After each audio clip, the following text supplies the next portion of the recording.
welcome back to Enter the Spoilercast, Falcon and the Winter Soldier edition. We are here at the end of this surprising and beautiful and balcony journey. With me, as always, are three of the smartest guys that I know. We've got Keith. Hi. We got Carl. I may or may not be an allegory for the political correct movement of Black Lives Matter. Wait, I'm a white guy. That's just wrong. Yeah, you can't do that. And we got Matt. Hey, Auntie style. Yes, and as always, I'm Sarah. Lots of complicated feelings this time around. If I had a quippy joke, I'd pull it out, but I don't got no quippy jokes today. We are at the very last episode of The Falcon and the Winter Soldier. It has been a journey. I speak for myself only when I say it's been a surprising journey. I did not expect to feel like I do about this show, but we'll get more into that later. But right now, let's get to the part of the podcast that's your favorite, my favorite, everyone's favorite, because it's the best part. It's Carl's recap. Carl, can you tell us what happened on the finale of Falcon and the Winter Soldier? Yes, most definitely. This week's recap of Falcon and Winter Soldier brought to you by Wikipedia, because when you can't be bothered recapping yourself, you go to Wikipedia. Wearing a new Captain America uniform and flight suit from the Wakandans, Wilson flies to New York to stop the Flag Smashers' attack with the help of Barnes, Carter, and Walker. Carter accidentally reveals that she is the power broker to Batroc and kills him, while Wilson attempts to reason with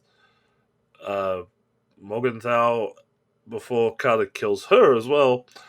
Wilson convinces the GRC people to postpone the forced relocation of displaced people, and basically this whole allegory of not all terrorists are terrorists, you just like to label them that because you are people who are idiots. The remaining serum-enhanced flag smashers that were caught by Barnes and Walker are sent to the raft, but they are killed by Baron Zemo's butler en route. D. Fontaine gives Walker a new uniform and calls him U.S. agent for the first time. Barnes makes amends with everyone he has hurt and has enabled as the Winter Soldier, while Wilson has a memorial dedicated to Isaiah Bradley added to the Captain America Museum exhibit. In a mid-credits scene, after receiving a full pardon, Carter rejoins the CIA and intends to sell access to government secrets and resources. That's the short version. And I mean, a lot of what happened is just in these really lengthy monologues and speeches. So unsurprising that the actual action is a little bit more compact this week.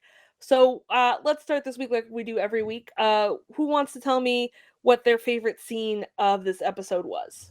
Oh, can I go? Go, Keith. Go, be free. My favorite part of this entire segment is when Falcon finally gets his suit and he's saving the people. He saved the vehicle that's from falling down. And everybody's like, yeah, that's Black Falcon. No, that's Captain America. Done. Done. Acceptance. Nice. Realization. Isaiah Bradley was like, you know what? I was wrong. Done. Fair enough. What about you, Matt? What was your favorite moment of the episode? I like the speech, Sam's speech towards the global about what is terrorism and what is terrorism, as well as the hard decisions you make, which making a decision towards the people. I love the fight scenes. I love it how technically speaking, if you look towards the left where John Walker was getting his ass kicked, you can kind of see the Brooklyn Bridge. So technically speaking, Brooklyn has stomped out of the white guy. We did it, boys. We in there. BK to the max. So yeah, honestly, real talk though, I enjoyed the majority of the action scenes. They were really well done. My only complaint, it was some actions like what happened, but it was just good enough I couldn't stop. Good old punchy punch time. Carl? To be honest, I sort of found this episode really lacking in a lot of areas. I'd say, if anything, that was actually what I would call a good moment for this was right at the end with Isaiah Bradley being added to the Captain America exhibit. Like the emotion and everything that was portrayed in that scene without any words whatsoever is a testament to good acting. Fair. I gotta say, my favorite scene, and I'm not saying that I called it again, you guys. I'm just saying that I did bring it up. But Sharon stepping out of the government building after getting. I kind of said that too. Well, said she was power broker. Everybody pretty much agreed on that one. So yeah, you Yeah, don't get to well, call that whatever. one as yours, okay? Yeah. Whatevs. Anyway, when she steps out of the government building, and I think for a second the person I was watching it with was like, "Oh yeah, like she's gonna turn good now." I'm like, Yeah, no, right. yeah. And so she gets on the phone and she's like, "Oh, don't worry, we've got all this other shit." I'm like, "Yes, yes." Fuck the government, girl. Get your money. Black market I the shit. think- Double I agent. think that's gonna fall into the either A, the new Captain America movie that was announced afterwards, and B, Armor Wars. Oh yeah, But yeah, I was just, I people were talking about how, oh, it's too obvious for it to be Sharon, or like, oh, she's gonna turn good, or they were so sad about how, her character arc being that she goes bad. I'm like, What? no, man, fuck the government. If people paid attention to her last episode and had closed captions on, she literally was talking to Batroc. It's like Yeah. you knew she was working with him. Yeah. Poor Batroc. I feel so bad for him. Like, I just want him to Bye. have more of a story, and he just never Bye. does. Well, the thing I feel bad for him about is that he never really got to leap. He was just Baltrock, not Baltrock the Leaper. I felt really hurt that he never got a chance to jump. I mean, Well, he's pretty jumpy. he was pretty jumpy, yeah, but he did jump ship to get paid. So I guess we could say that much. Womp womp. All right, so definitely an episode with a lot of talking, some punching, and concluding. I will say I was not surprised that they killed Carly. I am surprised that they were just like, yeah, fuck it, let's just make her like straight up evil. And I was like, that you've ruined the point, I think. Yeah, I said this last episode as well, the last one I was on, that she has given up the point of trying to be, hey, I'm going to get my point across where we're going to try and be as nice as possible to like, you know what, I'm done playing games with these guys. They clearly don't care anymore. I'm doing it my way. And that's how she went. Just like the episode before where she was like, all right, we're going to blow up this building or set it on fire. And everybody's like, wait, what? There's people in there. It's the only thing they listen to is this. Yeah, basically, So, she was went done. she went the end game like full anarcho-nihilist route, which was really bad. But I did like I said, I do like the idea, like with Sam Wilson's speech, to read the idea of like, well, if you sit there and think about it, what drives people to be goddamn terrorists? It's a lot of things, and if we don't like meet things halfway, we're gonna get a worse version of them, which we have. I mean, in real life, that one guy that bombed us, like, it's 10 plus years ago. That guy wasn't great. Yeah, I will say, to quote John Green, when he was talking about Batman, he's like, crime is caused by systemic disenfranchisement and poverty and lack of access to job opportunities. So, like, really do think that people who make policies would think about, like, hey, whom do I crush by doing these things? And what might the repercussions be? Pretty much, yeah. And again, I wish they had just a little bit more nuanced, because, Carly's sort of like international, pan-global mindset really is like sort of the way of the future. I'm not saying that we're not gonna have individual countries anymore, but it's really interesting that they chose to make that the villain, and then like did like the weird 180 on John Walker, right?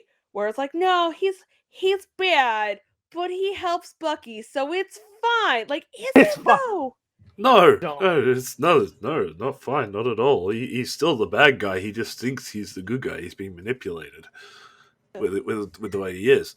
But the whole allegory with the flag smashers and being labeled terrorists when they're trying to be revolutionaries, and the speech that was contained therein, saying, not all terrorist groups are actually terrorists. They're sort of trying to push that back on some of the freedom marches that have happened in the US recently, and also like the big one back in Hong Kong because of China trying to get involved with Hong Kong politics. Like, there's times where you will look at something and people will label it as terrorism when you take it in the context of the actual what they're trying to do. They're just trying to stop something that could be even more detrimental to the country that is being done by those in power. So they're trying to say, we need to have a better view and understanding of what these movements mean before we just go throwing the label of terrorists and thugs on top of them. Right. No, I totally understand that. And there's, again, for a show that really is trying to make a socio-political point, I feel like some of that got lost with the Flag Smashers in the end. Yeah, it's like it's all serious. It's hard to like in general, and this might be big brain. How are you going to put the themes of a no state world to people who live in states? Something that's very hard to conceptualize, and to make them like not villains but villains at the same time. That's just confusing. I'm being honest. It's just straight confusing. It's like, yeah, we're not really terrorists, but we also smash stuff. We just don't want to live in any states. What? Confusing. It's just. Yeah, I think I again mean, the problem. I'm sorry, Sarah. The problem again with all this was it was only 6 episodes. I'm pretty sure there was a lot more they wanted to do, but it's like, you know what? We agreed to 6 episodes. We're going to have to fit this all in 6 episodes. This definitely was a show where we needed at least 8, maybe 10 episodes in order to get everything across. Like the last 3 episodes, like episodes 4, 5, and 6, just felt very rushed to try and scramble everything together at the end. And I think it hurt the overall sort of story structure and the understanding of the messages they were trying to get across. yeah, I definitely agree. I think there was just too much. And again, what got sacrificed was a lot of the nuance, right? I think they've made their point pretty clear about what they were trying to convey with this show, and they did it in a smart way about like the military industrial complex, racism, both, historical and current systemic racism, and mental health. But it was too much smashed in there with not enough nuance. And while I was surprised, honestly, by a show that was advertised as basically just like, hey, we're gonna do more military punchy, like from the Captain America movies, but without the charisma, to what we ended up getting, it was to me at least a pleasant surprise that we got something that maybe wasn't as smart as we wanted it, but had a lot of heart.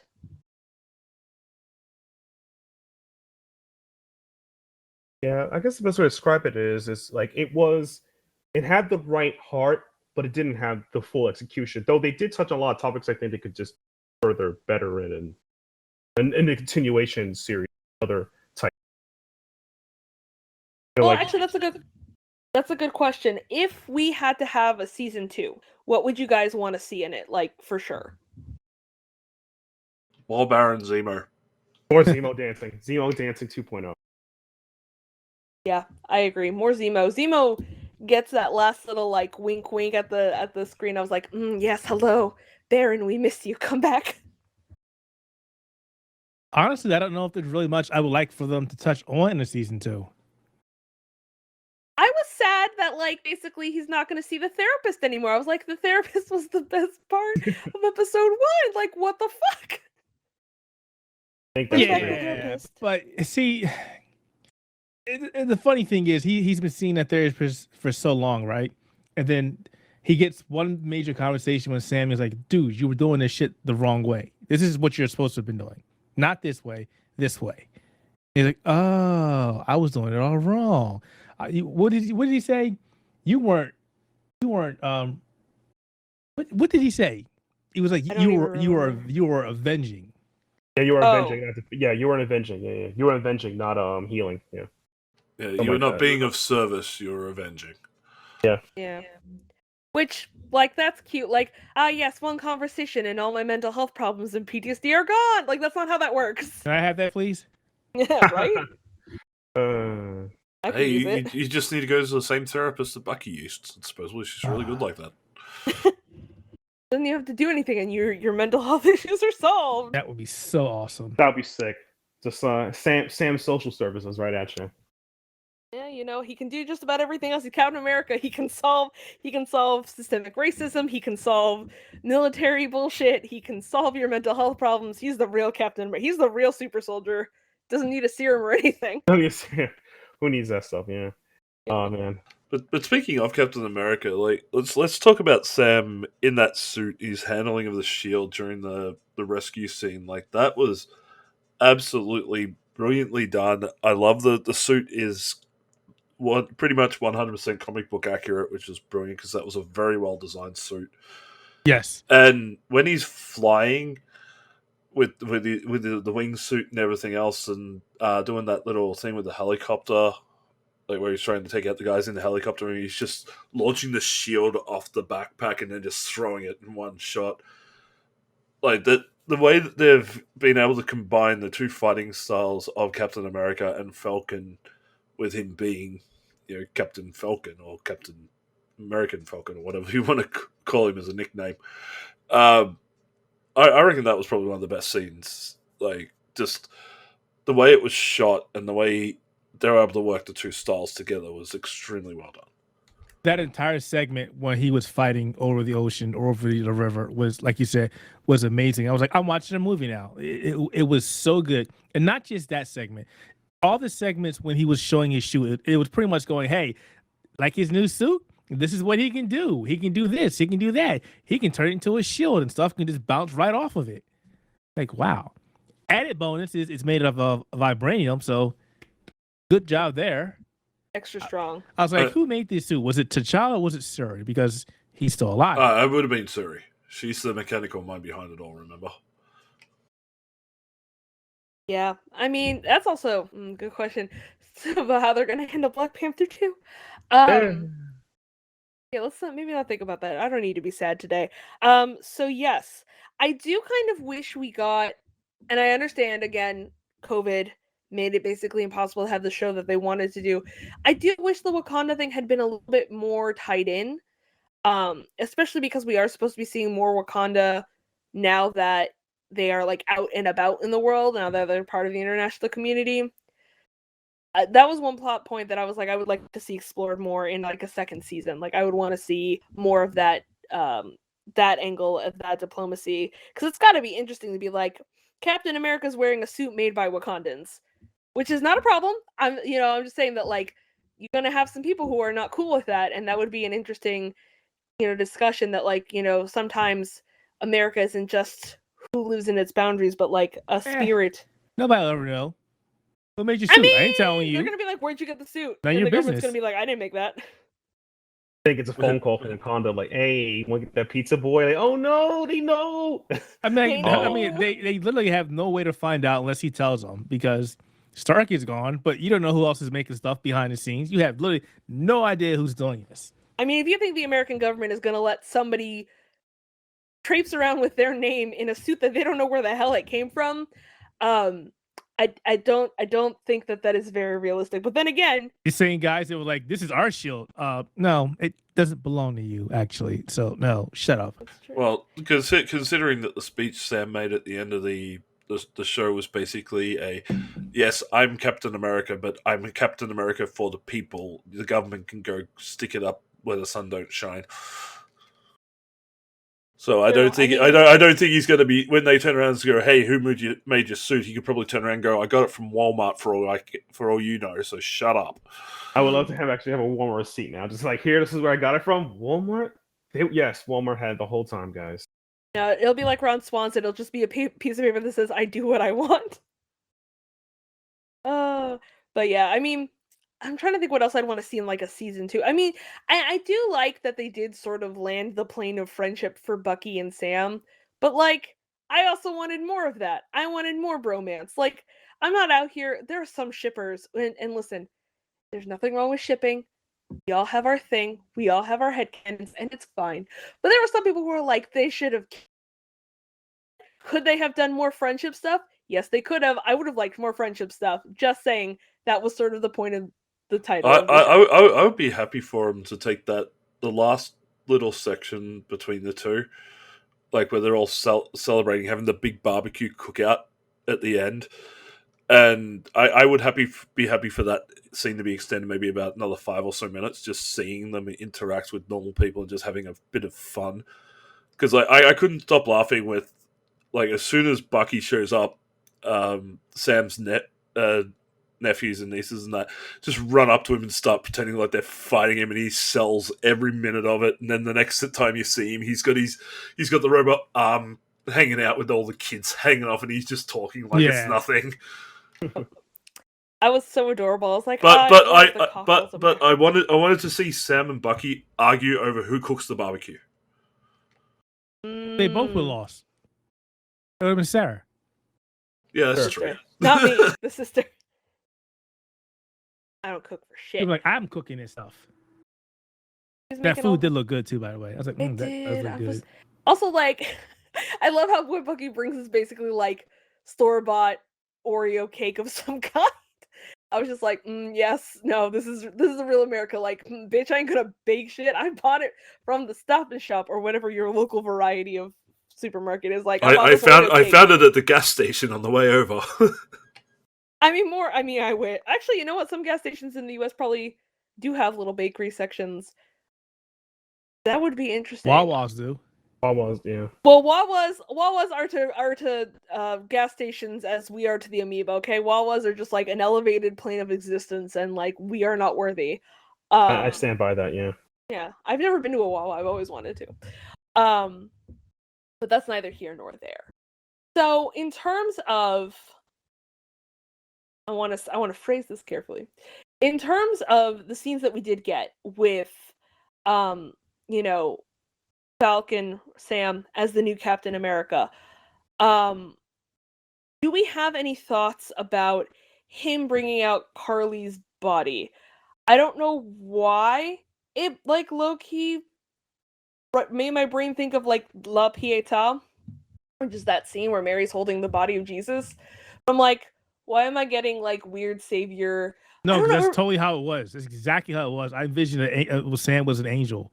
Yeah. Just bringing her body down. That's exactly how I think they made that on purpose. Yeah, it felt very on Is it purpose. slow-mo, and it was slow motion and everything. Yeah. I don't know why that, like, I don't know if it bothered me or if it was just that, like, it was like, cheesy. I don't know where my brain was going, but I was just like, I don't know if I liked per se. It's more. Feelings? It's more so sort of a more recent trope that's been appearing in a lot of type movies and stuff. It's the regretful death trope, where a character who has been the villain or is perceived to be the villain dies, and the hero is regretful over their death. I've seen this many times. The most poignant one that I can remember off the top of my head is the ending to Batman Arkham City, the video game, in which the Joker dies, and Batman actually walks out holding the Joker's body because he's actually regretful that the Joker has died on his watch. I think that's sort of the same thing here. It's because Sam really wanted to save her, and he didn't get to do it, and he's regretful that she has died defending her cause, and he couldn't. This is the one person he couldn't save. This is the death that he's going to put on himself and carry with him. I could see that. I mean, yeah, and I mean, obviously this isn't the first time that we've seen a superhero bring out a dead body enemy or friend or lover or random civilian. I don't know, it's just there's something about it that sort of unsettled me, like, in my brain, and I might just be a weirdo for it, but it definitely was just a little, maybe it was on the nose.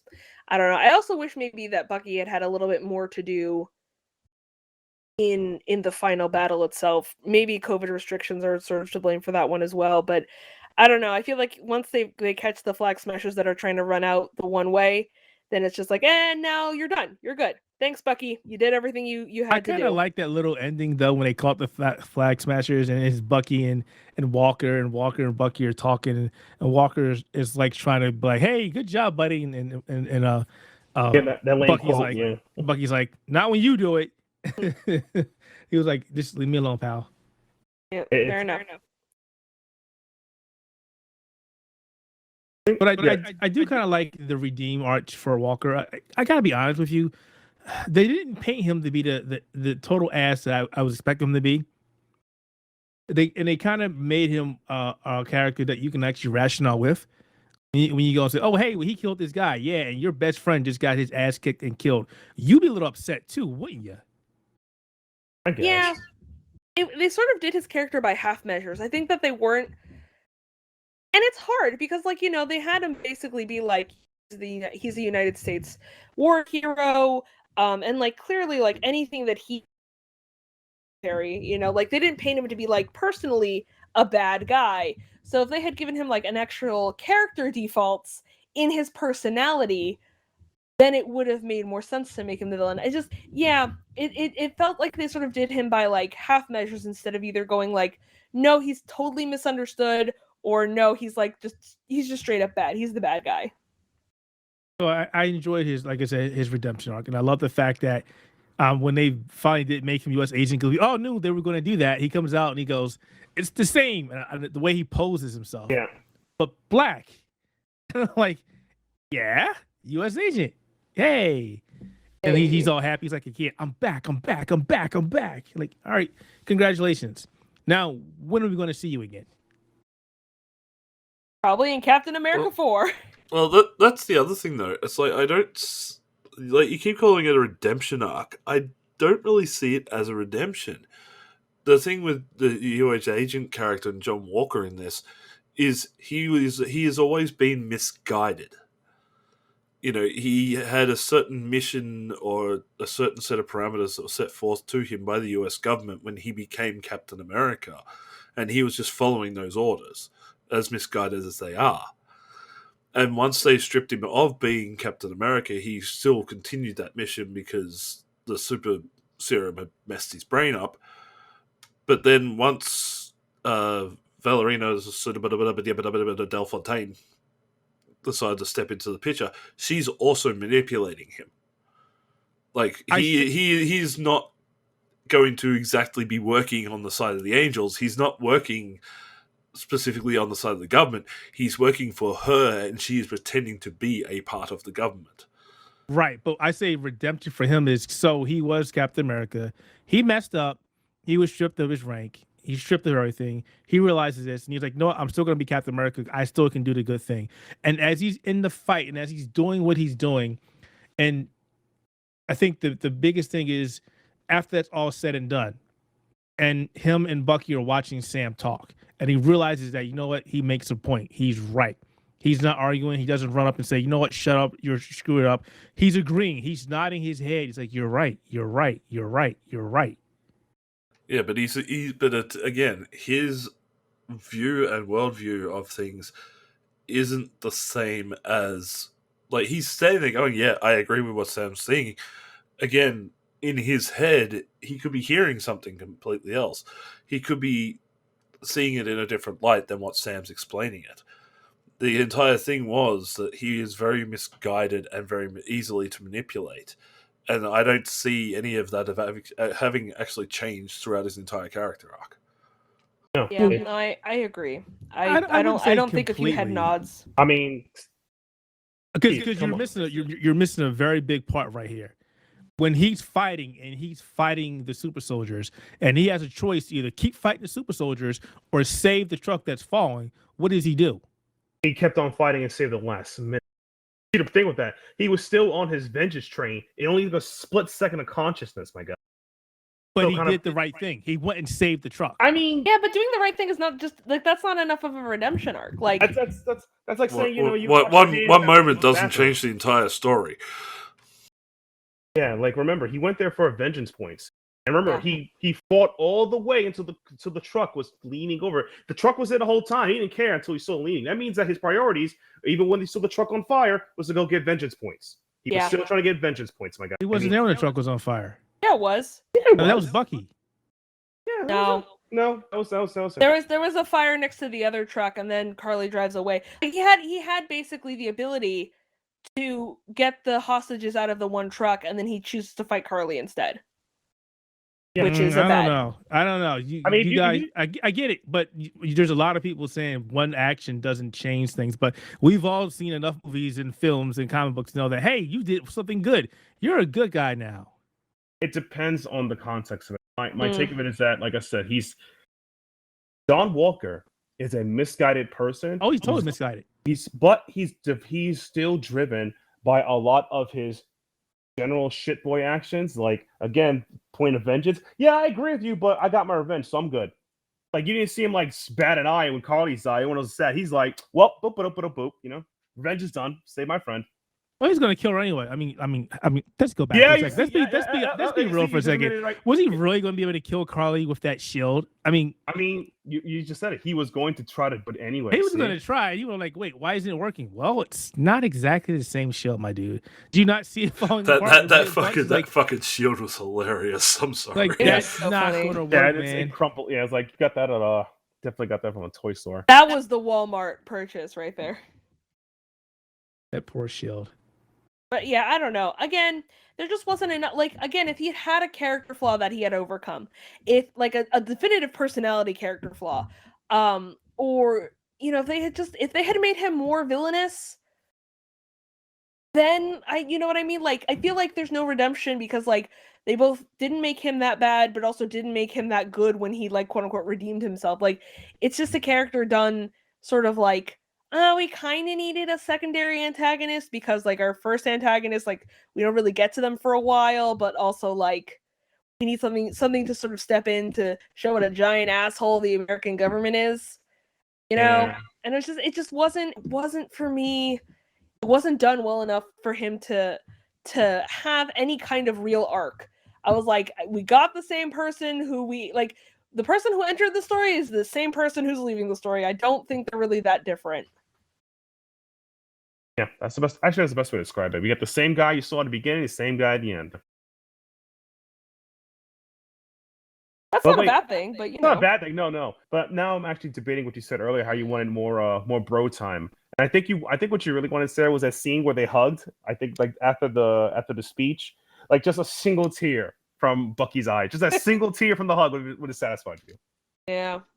I mean, they did have that cookout though, so they were hanging out like bros. Yeah, I mean, they had that. Though I will say, I am very sad the waitress from the Japanese restaurant was not Mephisto. I feel betrayed.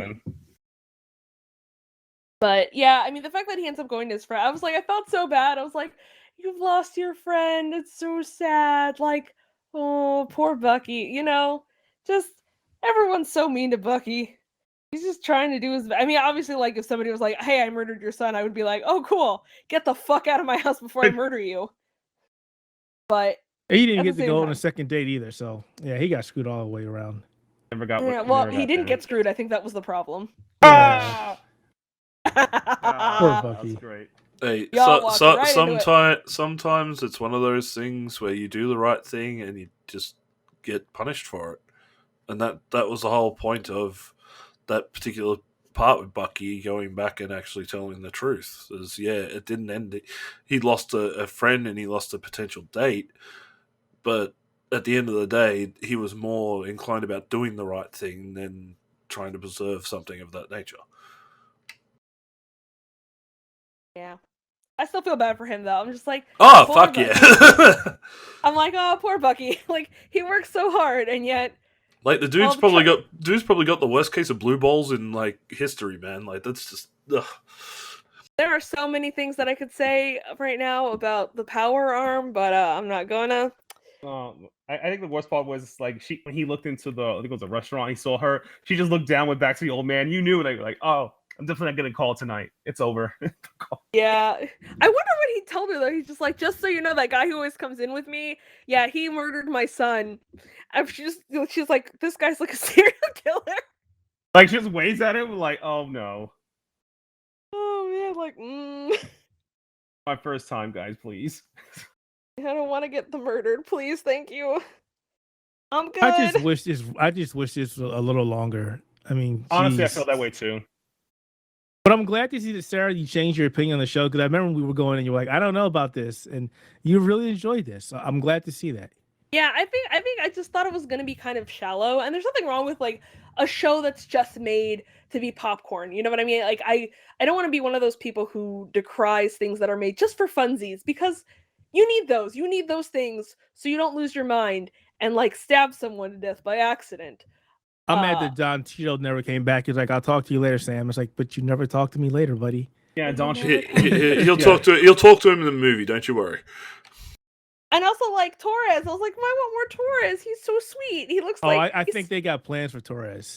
I hope they do, because he's such a sweetheart. I'm like, come back. He's going to be the next Falcon. Back. Yeah. It would be great. He's got the wings, and he does become the Falcon in the comics. Yep. I have many feelings about that. That's all.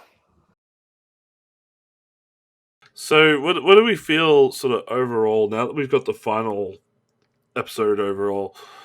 How do we feel about the generalized series? Like, I know we've already mentioned a couple of times that it did feel a bit too short at 6 episodes.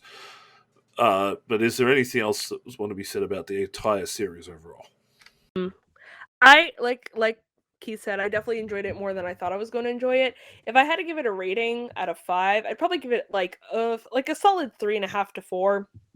If only just because, and again, it's not anybody on the team's fault that a fucking global pandemic hit and basically made film production difficult to impossible for most things. I think it worked really well with what it had. I think its themes were strong and thoughtful. And I think a lot of the dialogue written was just really well done. Like they wrote it in such a way that it was easy to digest, but still very impactful. So I think it's a better show than I thought it was going to be. And I'm really glad that it exists. But also, I don't know if I'd ever watch it like again, like for fun. Like I'd go back to watch WandaVision again for fun, but I don't know if I would ever like seek this out actively unless somebody else really wanted to watch together. Yeah, I'm probably in the same boat. I give it like a 0.5. Some dialogues are really strong. The characterizations were interesting. Had some elements I felt was janky, but overall, it definitely had a lot of passion into it. It wasn't like a last minute ditch. Yeah, I'm gonna give it just a 5. I probably watch. Matt, you're breaking up a bit, but he might repeat the last thing you said. So yeah, I might give it a 3.5. There's something I definitely won't rewatch again per se, but I definitely will have a lot of fond memories of it. I won't be like, oh, this is complete, due to butt cheeks and forget about it. I think it's definitely worthy of.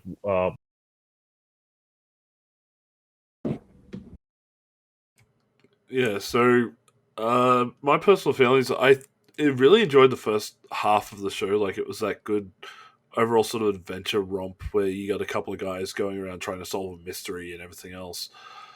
I do feel the second half was extremely rushed, whether it was due to production issues due to COVID and everything else. It just felt like they pushed everything together in that last 2 to 3 episodes, and I felt that sort of hurt the overall viewability of the entire story. I also feel that the fact that this was supposed to be the second part of Phase 4, like it was meant to be Black Widow, this, then WandaVision. I think we probably missed a few details or some setups or something through Black Widow. So it's one of those ones where I will definitely go back and watch it again. After I've seen Black Widow, then I'll watch this, and then I'll rewatch WandaVision, just to see how everything ties in together. But how it's supposed to naturally lay out. Yeah, how it was supposed to be played out instead of this very disjointed way that we've had everything go so far. But yeah, I for this, I definitely say it's like a 3 for me. It started out really well and then just sort of petered off near the end due to rushed. It was like watching a WWE pay-per-view, rush production. Yeah, bad long-term booking shoved in the last 3 seconds. Yeah, good on you, Vince. Good on you, Vince. But the one thing I do say is like I said, there was some elements I give a little more credit just because the dialogue was more excellent. I thought it would be. But I do feel like I agree. It was a bit ham-fisted across the board. For sure, and I mean it will be interesting to see when Black Widow comes out in May, right? May? No, sorry, July. I keep thinking of its old date in July. How it's gonna lay out because Loki's gonna come before Black Widow, which is interesting. Because that was supposed to be last, so we're gonna have to see how that, if there's anything in there that plays out. But I would be interesting once all this, once we get through Loki, once we get through Black Widow, maybe coming back and talking about it because I am actually interested to see what the puzzle was supposed to look like before they had to sort of reconfigure all the pieces to fit in a different way, and if we see things in Black Widow that they either had to revamp or like rework for Falcon and Winter Soldier in a more obvious way. But yeah, I mean, I think it's been an interesting journey. I don't think it's one that I expected. I think a lot of you guys also sort of were a little bit on that boat that like this definitely went in some directions that we weren't expecting. Does anybody have any last minute thoughts before we say goodbye to the listeners? I didn't get to go. Oh, you didn't get to go. Oh, I'm so Well, sorry. I just cut you off like an asshole. It's probably better that I don't go. No, Keith. Oh no, we replaced Keith Keith, already. you have to. Keith, give your rating. You're editor in chief. You have to give your rating. So I think this show has some decent dialogue. It also gave us a new perspective from certain characters. Finally gave us Falcon as Captain America. We finally got U.S. Agent. We finally get to see what Sharon was been up to ever since he disappeared back in the day. I also like to see the dynamic it had with the whole Black Lives Matter, with the government, how the placement is with after Endgame happened and people finally came back after the blip, and how the society is affecting them and how society is treating them, and how they are like, you know what, this is bullshit, because what are we supposed to do against something that we had nothing to do with? It wasn't our fault we disappeared. Right, exactly. I enjoyed that entire dynamic. I love the fact that there was a lot of stuff pulled from modern day headlines. And I enjoyed the fight scenes. And even though some of the corniness, I actually would give this a 4.5 just because the only thing I understand that would change from Black Widow to this is knowing who Val is. Because Black Widow's movie is in the past, before the events of Captain America and the Winter Soldier. So it doesn't really change anything but let you know, oh, hey, we know who this character is. But if you already read the comics, you already knew who she was anyway. Keith, will you also consider, like, your rating is higher? Hang on, I wasn't done yet. I do have a problem. I do have a problem with a lot of the foreshadowing. It was way too apparent. Way too apparent. At least in WandaVision, you were like, maybe it's this person. No, maybe it's this person. Maybe it's this person. And here I was like, nah, we kind of know what's going on here. I was gonna say, like, you gave it a higher rating. I think because it was just easy. I think it's. Do you do a high rating because compared to WandaVision, it was an easier show for someone like you to digest? It wasn't like wacky, zany partness. I would say that, but also I'm a little biased because the Winter Soldier and Captain America and Sam have been some of my favorite characters in the Marvel Universe for quite some time. Yeah, you're in the Captain, yeah. Even before the Marvel Cinematic Universe even started, and just seeing Sam Wilson finally become Captain America is like, wow, you really took this from the pages of the comics. Yeah, all you're missing was D-Man. And you weren't afraid to do it. Yeah, they weren't. Yeah. Sure, I mean, Marvel owns us now. Like, let's just be real here. Like, Disney and Marvel own us. Like, they can make any creative decisions at this point, and they're still gonna have like millions of dollars. Like, they don't give a shit anymore. Well, and I like the little breadcrumbs that are in there, the little characters that are in there that may or may not come towards the cinematic universe later, just like they did with Photon back in the first Captain Marvel. And now we got this. We see Eli, who everybody knows could be the Patriot later on down the road because he is Isaiah Bradley's grandson. We also have Isaiah Bradley, who I never even thought they would bring in here at all, and they did him so good at the end. Yeah. I still don't understand how Sam did that, because he totally said, "Don't do this, please don't do this," and then he has a statue of him in the museum. Like, Sam, how did you know about this guy in the first place? You know, the questions that it raises right there, but they don't go into it. Also, really upset that the biggest glare in this entire thing, where the hell is Captain America? Where the hell is Steve Rogers? Because they didn't have a funeral. Dead. And if they did, they would have mentioned it. He was dead. They mentioned it at the start of the friggin' series. They said he's dead, but there was no funeral. Really? You're going to have a funeral for Iron Man, but not for Steve Rogers? They would have done one. He's on the moon. Probably on the moon. Yeah. On the moon, yeah. They probably would have done one, but they didn't want to actually open it. Can you imagine how bad a series it would be if we open with, Captain America's dead, here's his funeral. It'd be too obvious. He is dead. No, it'll be too obvious if they end up making the Mighty Avengers or the New Avengers. Captain America could save the day, you know? Let the mystery that he's just dead, then boom, he pops out of nowhere, full beard, he's ready, you know? Come on, Carl, listen to this. Listen to this real quick and see if you understand what I'm going to say, because you're probably going to agree with me. So leave him where he is right now. He is old man Rogers. Okay, say he's not dead. And just say Marvel just gets some stupid idea to introduce some stupid cube into this stupid universe and brings him back. And then he's Captain Hydra now. Wait. That's dumb. But first of all, do you hate the Cosmic Cube? What? No, not the Cosmic Cube. The other cube. Yeah, that's the... What was it called? No, it has a name. That's the Cosmic Cube. Yeah, that's what you're talking It about. has a name though. Rubik's. What the hell is the Cosmic Cube's name in Marvel? Cosmic Cube. It's Just yelling at yelling at Marvel. Because Like, what was the its problem name? is the problem is in the Marvel Cinematic Universe, the Cosmic Cube is the Tesseract. It's not really the Cosmic Cube. Listen, I'm just saying, Steve Rogers on the moon. He sings Rogers a on the happy moon. tune. Exactly. There's also another thing that people have forgotten about as well. If you go back to, what was it? Since I can't remember if it was Iron Man 2 or 3, I think it was 2. The element that that Anthony Stark was, Tony's father was working on, where he was basically trying to create a new element. What was he studying the entire time? The Cosmic Cube, or the Blue Infinity Stone. Yeah. So Tony finishes the equation and builds the element, essentially creating an artificial Infinity Stone. An artificial. What's the word I'm looking for? I was going to say something witty and I forgot about. Philosopher's Stone. He made a fake Philosopher's Stone. So technically, he could find a way that he could bring that somehow like this basically the power cell that he made for himself could bring Iron Man back, could bring Captain America back, for all we know.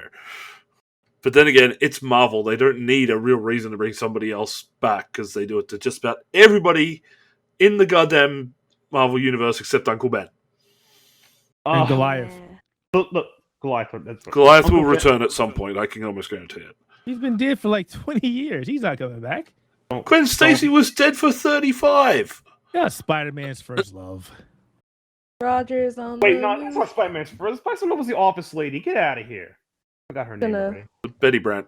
Betty Brant. There we go. She was a Nobody cutie. remembers Betty Brant. love Nobody. Excuse me? remembers her. Did I not just pull her name out of the... Okay, gentlemen. Jeez. Let's everybody But, take okay. a breather. Nobody remembers Betty and everyone remembers Betty. Let's bring it back. Betty is the so center of close. the Marvel universe, okay? She is. She is. She's in the She background, is eternity, okay? Okay. All right. Everyone take a okay. breather. But just to sort of bring things back around to this series, overall with the Falcon and Winter Soldier, I'm going to put it out there that there's something else that has hurt this series a little bit. And a lot of people that I've talked to who have watched Falcon and Winter Soldier, at the same time, they're also watching another series available via Amazon called Invincible, which is another superhero. It's an animated series, but at the same time, that has been a so much better watch than Falcon and Winter Soldier, and I think that sort of pulled everybody away from that Disney/Marvel magic that this show had, as that there was another option out there, and competition. That's all I'm I was saying. watching them both. So was I have not watched Invincible. I wanted to, but then I don't know, ease of use for sure got me on that one. I just was like, well, I'm already used to tuning in on Fridays to watch WandaVision, so like I'll just do it for Falcon too. Yeah, that's the other thing. It's just that pre-programmed Friday is. This is when we're going to watch it. Some of us without our wives who were supposed to watch it with us. Hey, Keith. I watched with and without. But then there's also like other stuff that they're starting to put on Fridays that you're also watching. Like I know my partner Rachel and we watch the Mighty Ducks as well on the Fridays. Oh, the animated show or the actual movie? No, the new reboot TV series. Oh, okay, I was talking about the horrible animated show from like What? That was my Excuse me, jam. horrible. Uh-oh. Well, okay, you know what? No, Sarah, we promised ourselves we wouldn't have this fight again. It's fine. Excuse me, you're denying the awesome that is Tim Curry as the lead dinosaur dude. Tim Curry is god magic, but that show, from a 90s cartoon standpoint, was generic and borderline crap tier. It is magical if you have nothing else doing on your Monday to Thursday nights at 3:30 p.m. Eastern on Disney Channel. God, I need help. Anyway, yes. All right, well, Matt's not invited to come back for Loki. No! You're not take it invited back. to the You take wedding. it back. Sorry. You're not invited. How dare you? Matt is How not dare you? invited to the cookout. Yeah, Oh, you're not it's invited. You over. can't bring an Oreo cake. You're not allowed. Oh man. Yep. I'm not going to see Tom Hiddleston be Shakespeare in a tub. Oh no. All right. Okay, so we need to anyone- wrap this up. Yeah, I'm like, come on, buddy. Okay, last thoughts. Let's get him out there, y'all. Last thoughts. This was a fun show. How long till Loki? Shout out to Loki. You got a nice I'm little up. wait for that one. Yeah, we're gonna have a nice way. Fun show. Straightforward to the point. That's They pretty did much it. Battlestar dirty, way too dirty. They did. I mean, lots of fears. he wasn't a Cylon, so let's leave it as that. But yeah, they did Battlestar. Yeah, but that's about it. Yeah, it's a good show, straightforward. Not crap tier, but above average tier. 3.5 for myself. That's all I can say. It's like, this wasn't the worst thing I've seen. Yeah, definitely mid tier. Glad I watched it. Not really in a rush to watch it again until everything is meant to be placed into the gigantic puzzle that is Phase 4. But other than that, I'm pretty much now I'm ready for some Loki comedy and magic and mischief. All right. Well, unless Keith wants to interrupt me. No. Okay. What? Oh. What? Oh. I was it. What? I was interrupting you. What? Okay.